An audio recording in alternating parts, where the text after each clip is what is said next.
Mga kababayan, ito po ang dahilan kung bakit hindi po tayo dapat naaawa kay Sara Diskaya at kay Curly Diskaya at sa kanilang mga anak. Pakinggan po natin itong binahagi ni Mayor Vico Soto dahil talagang kikilabutan po kayo sa maririnig nyong halaga ng pera na talaga namang sa pagkakaunawa ko'y nakulimbat po, no? Tinamasa at nanakaw ng mag-asawang Diskaya. Pakinggan po natin. Una, sana mas marami pang mahuli at mapanagot. Pero isipin na lang din natin, 6 months ago, ni hindi natin alam na ganito na pala kagrabe yung nangyayari sa mga DPWH projects. 6 months ago, kala ng mga Diskaya at na marami pang iba na wala nang makakagalaw sa kanila, impunity. Kahit papano, nasa tama ang momentum. Dalawa, wag sana natin kagatin ang propaganda ng mag-asawang Diskaya na sila ay small fish o biktima lamang.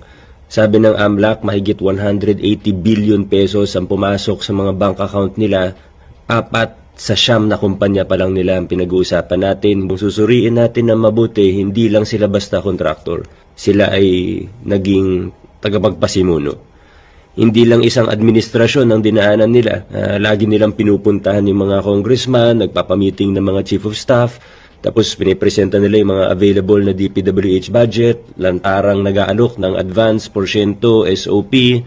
Tatlo, sabi ni Madam Sara, paano yung mga anak ko? Huhu. Sana naisip niyo yan bago niyo dinamay ang mga anak ninyo sa mga kalokohan ninyo. Pangalan pa lang ng korporasyon, ginawa lang santo, pero St. Gerard, St. Timothy, St. Matthew, pati yung YPR.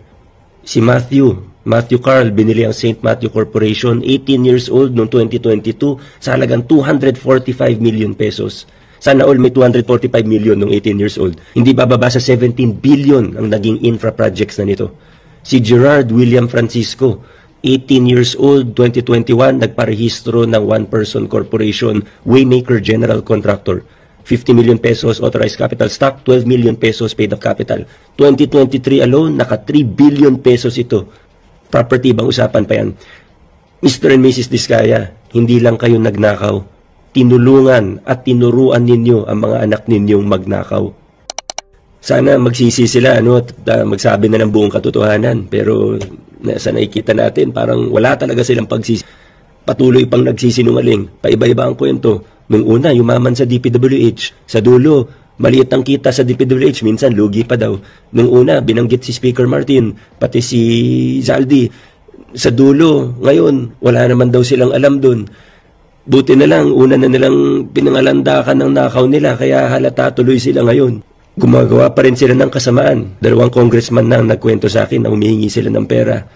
Cash, kapalit ng hindi pagsama sa kanila sa listahan o dun sa ledger. Ilan na rin ang nagkwento sa akin na tinatakot pa rin nila mga dati nilang empleyado para hindi tumistigo laban sa kanila.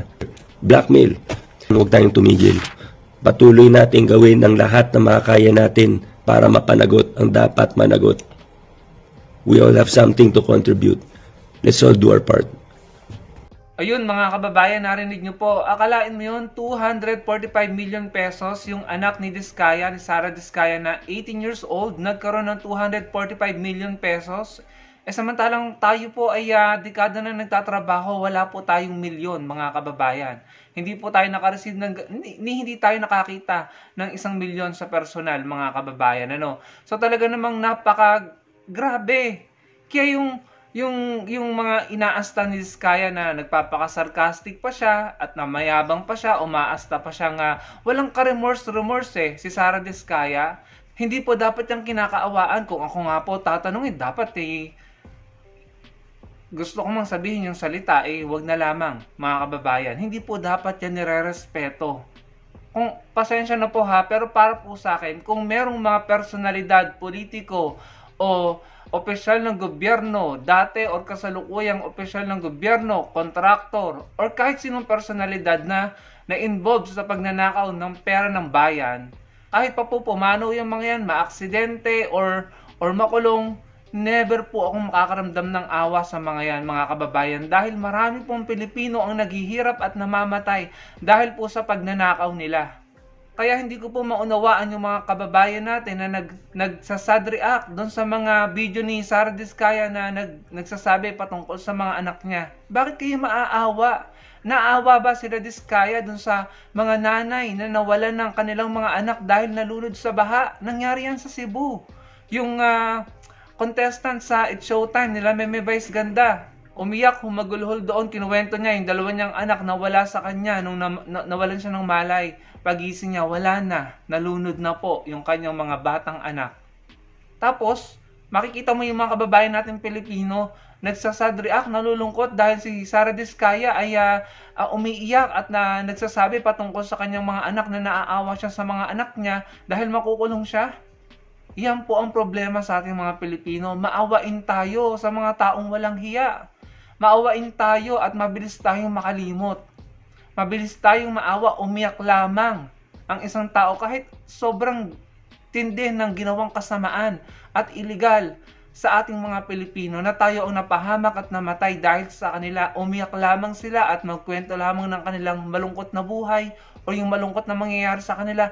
Naaawa na tayo. Baguhin po natin yan.